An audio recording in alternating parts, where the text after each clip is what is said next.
Okay, today is October 6th. No, sorry, November 6th.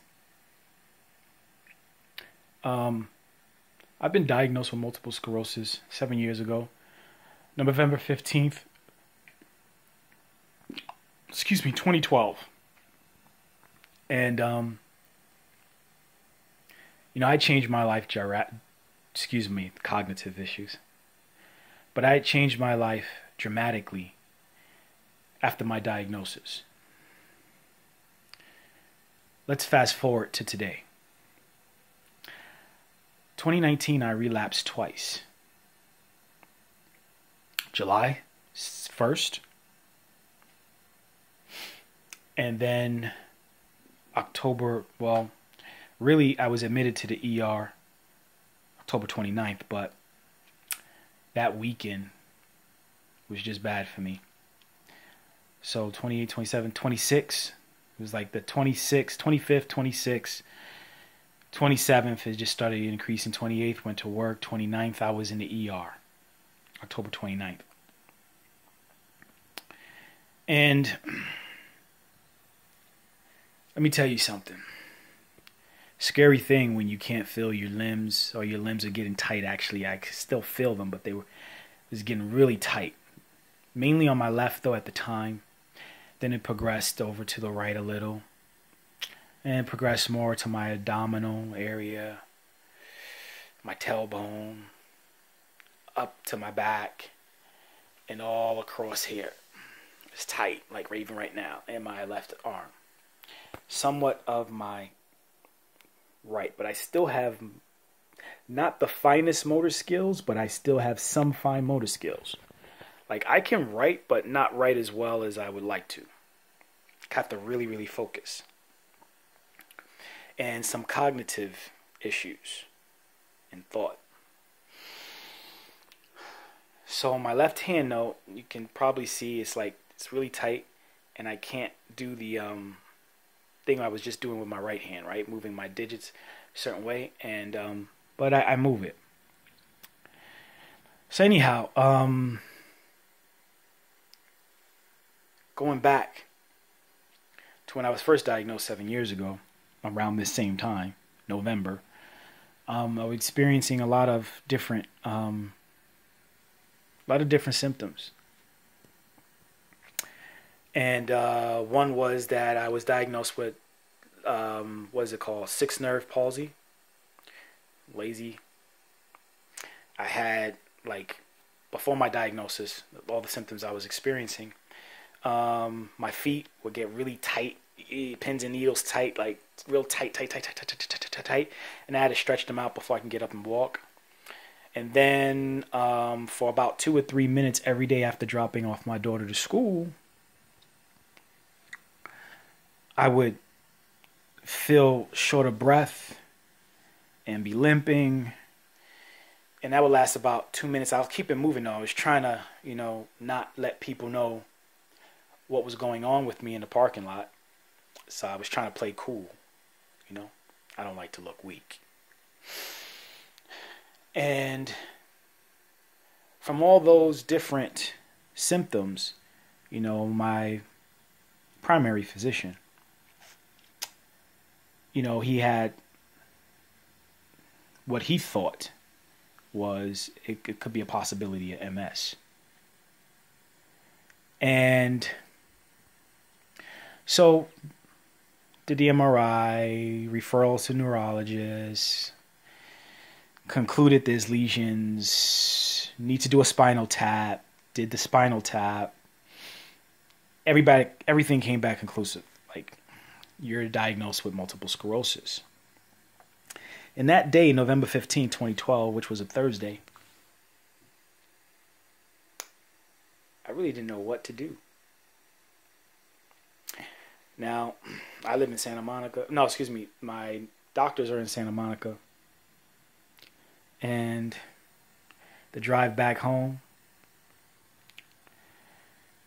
was not a good drive. My neurologist, I left out. She asked me, well, here's the process, the steps now.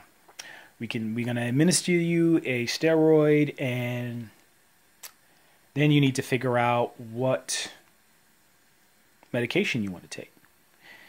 So I'm like, well, she was like, oh, she ran down the list of medications. It was 3 of them. Avanex, I believe it was called. Avanex, Copaxone, and Tisabri. So I was like, well, I just need some information on it. She was like, well, I just told you what they all do. And I'm like, yeah, I like to do a little bit of research on it, you know? So we had this back and forth. I won't say a debate or argument, for lack of a better word right now. But finally she gave in to what I wanted. I was like, I'm not going to pick one right here today. Please provide me with some packages. So she did. She gave me these little packages of Copaxone, Tisabri, all this informational videos and booklets and pamphlets and stuff. And let me read it, and let me, you know, also go online and see. I want to be educated about what's going into my body. So she's like, so are you going to take the steroid now? And I said, not yet.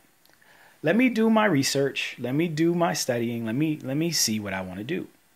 Being proactive, and because this is my body, right? They're practitioners. That's what they're called, practitioners. And I have nothing against with the practitioner. I just not sure if I want you, who don't know me, who's not in tune with me, to tell me what to take.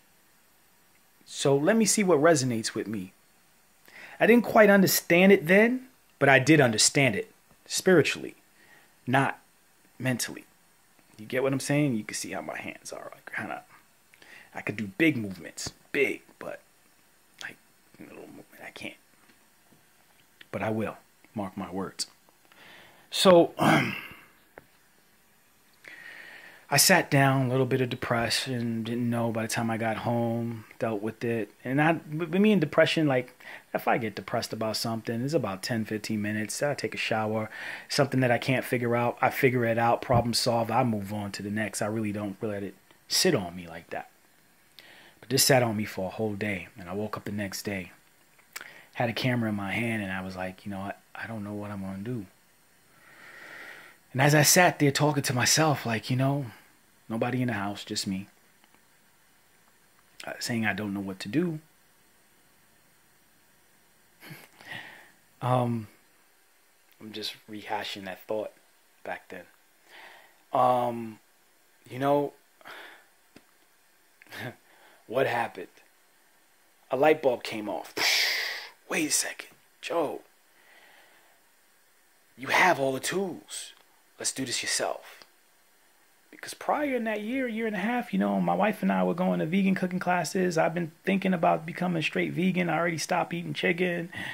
You know, I was just like, hey, that's what I want to do. And I brought the dehumidifier, and I brought the Blendtex, and whatever, Vitamix, and have all that stuff.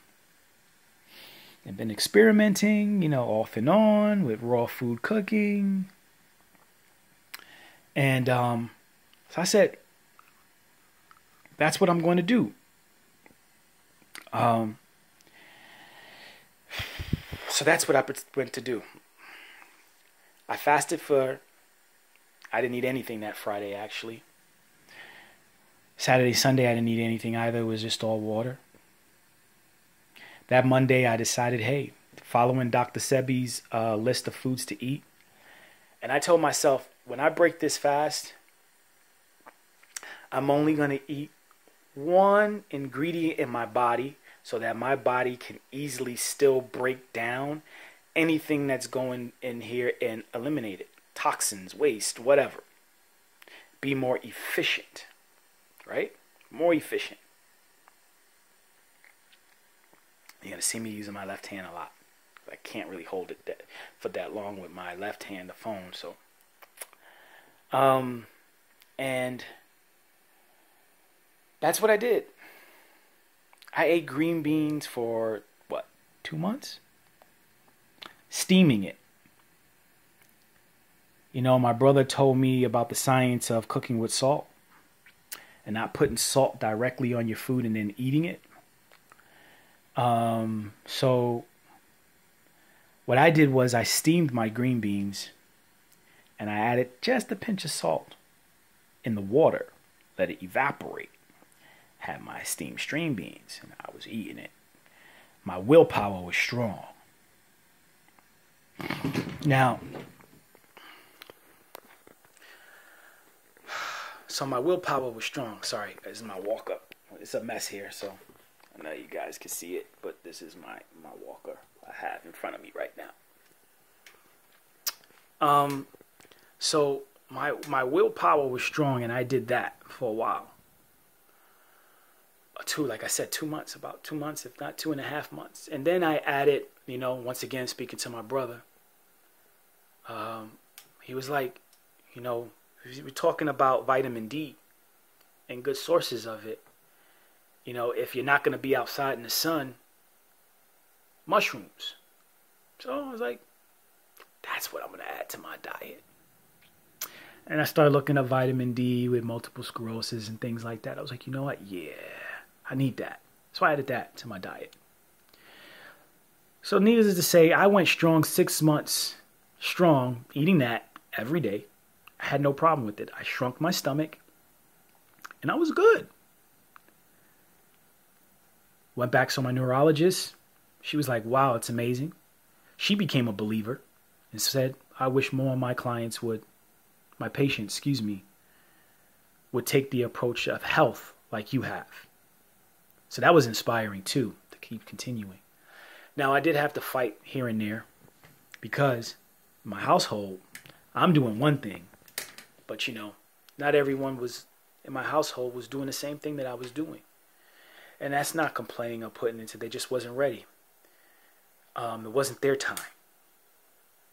So I gave myself a time frame. For 7.5 years, for 7 years, I'm going to do this. That's what I said to myself. That was my goal. And then from there, I'm going to revisit and see what else I need to do. So schedule MRIs every 6 months. Schedule visit with my neurologist every 6 months. And maybe 1 or 2 lesions was found, but no changes in my ability to move.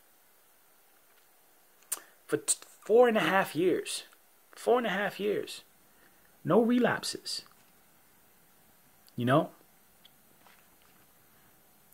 Based off of diet. I lost a grip of weight. At my highest, I was 242, 244. I went down to my lowest weight at 170. And then what's the word? I can't.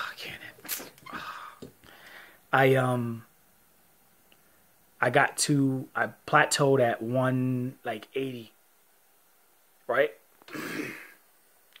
Once I started introducing other foods into my diet. Still vegan, raw. The majority raw. I would say 80% raw, 20% cooked. But 4.5 years strong. 2.5 of those years wasn't strong. 2.5 of those years, I introduced alcohol back. This is at the end of 2016. I introduced alcohol the minute I tasted Jack and Coke, and that's my drinks, folks. The minute I had a taste of it, whew. Then comes the chips. I'm an addict for potato chips. No, excuse me, reframe those words. I used to be an addict for potato chips.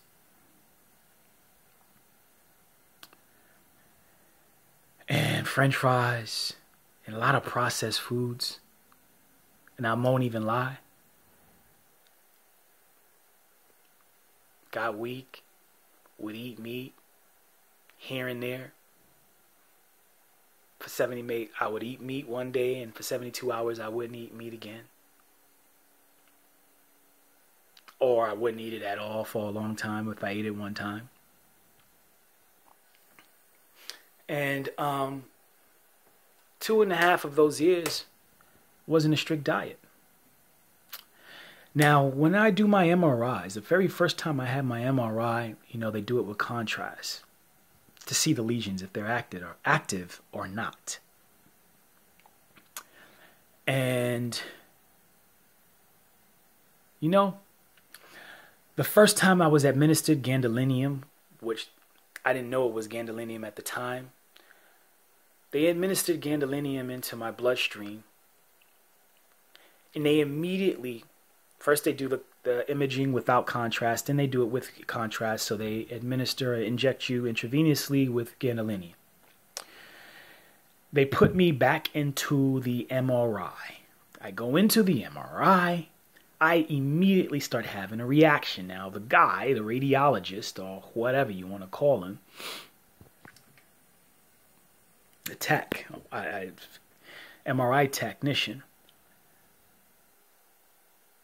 I'm gagging, about vomiting on myself. I taste the nastiness in my mouth that was in my system. The toxins. Look up gadolinium. It's so toxic. Toxic. And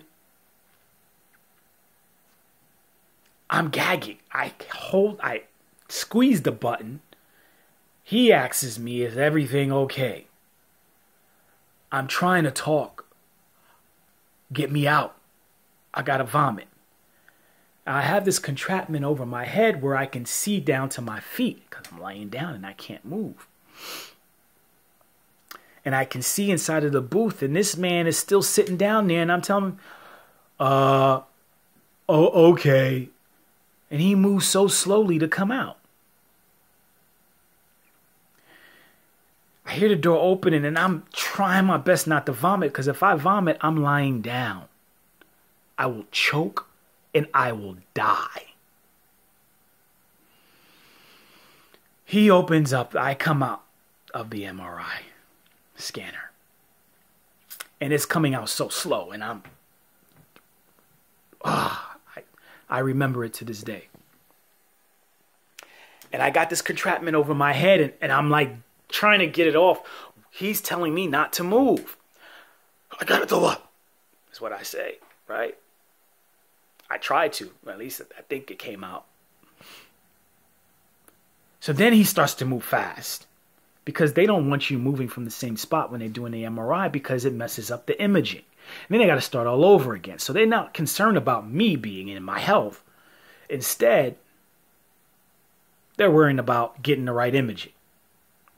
Okay. So they take it off. I get it. He's like, try to stay in the same spot.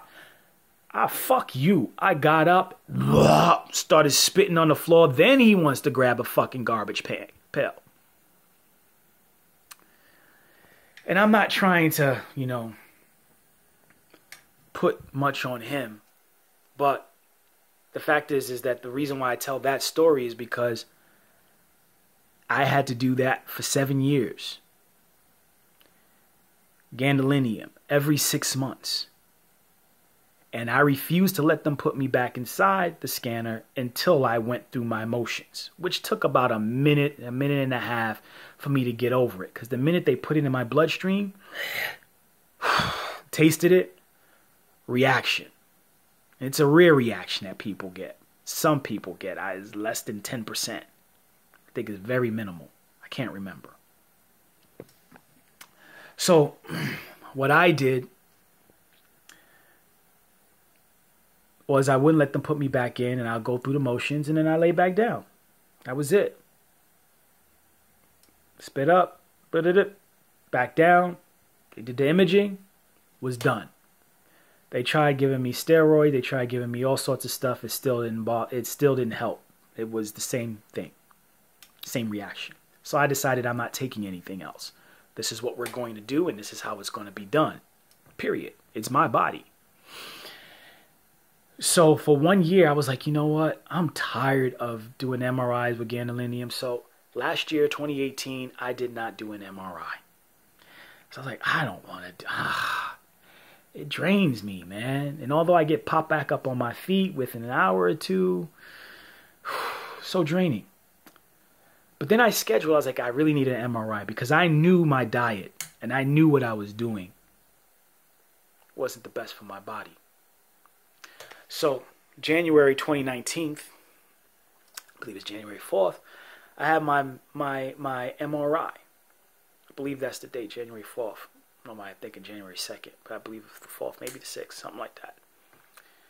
And I tell you, that gadolinium took me out for over 24 hours. I was like, couldn't deal with it. So I said, fuck that. I'm never doing it again. I saw my neurologist. I said, listen, took that MRI, gadolinium. It fucked me up badly. I'm never doing it again. A couple of things happened within this year. In April, herniated disc in my C6, my cervical spine, at the 6th level. C6 level. Then, walking, trying to get,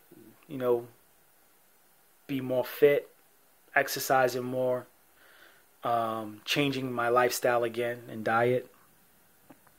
Start walking more at work. I tear my tendon in my ankle. Doctor doesn't want to put on a boot, says it's too aggressive. I just need to lay up for 6 months. 6 weeks.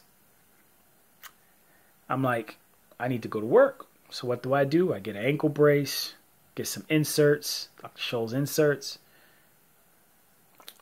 And I start compensating and walking, which causes more damage to the posterior tibialis in my right leg, which is the same leg, the same side with the ankle, the tendon.